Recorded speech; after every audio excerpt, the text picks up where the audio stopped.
सात संगत जी, प्यार से कहना धन निरंकार जी।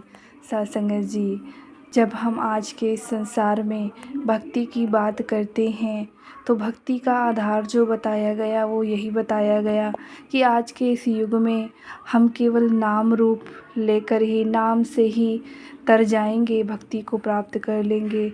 लेकिन वो जो नाम धन है वो हमें कहाँ से मिलेगा, इसके बारे में हमें गुरु ही बताता है। गुरु ही नाम धन देता है। और उसके लिए यही कि हाँ, जो कलयुग है, कलयुग केवल नाम आधारा आपने सुन रखा होगा। और भक्ति की जब हम बात करते हैं तो भक्ति की तो कई कई मिसालें हैं, कई कई जो महात्मा हैं वो भक्ति का प्रत्यक्ष प्रमाण जिनके अंदर हमें देखने को मिलता है। चाहे वो भक्त हनुमान हो, माता सबरी हो, या फिर भक्त कबीर, या फिर रहीमदास जी, जो संत हुए, संत रैदास, विवेकानंद जी, ये सभी भक्ति की उस जो मतलब पराकाष्ठा है वहाँ तक वो पहुँचे। और फिर वैसे ही भक्ति हमें भी करनी है कि गुरु की ऐसी भक्ति करनी है जैसी भक्ति उन सब ने की थी।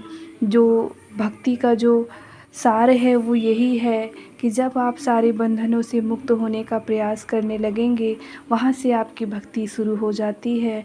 और भक्ति तो कृपा साध्य मार्ग है, कृपा से ही मिलती है कि बिना गुरु की कृपा से, बिना सद्गुरु की कृपा से भक्ति अगर हम करना चाहें तो भी नहीं कर सकते। जब तक परमात्मा नहीं चाहेगा हम भक्ति नहीं कर सकते।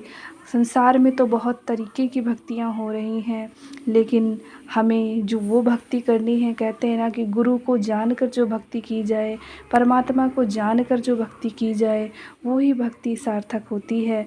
तो हमारा भी ऐसा ही प्रयास कि सद्गुरु कृपा करना, हम भी वही भक्ति कर पाएँ जो आपने हमें सिखलाई है। प्यारी सात संगत जी, प्यार से कहिए धन निरंकार जी।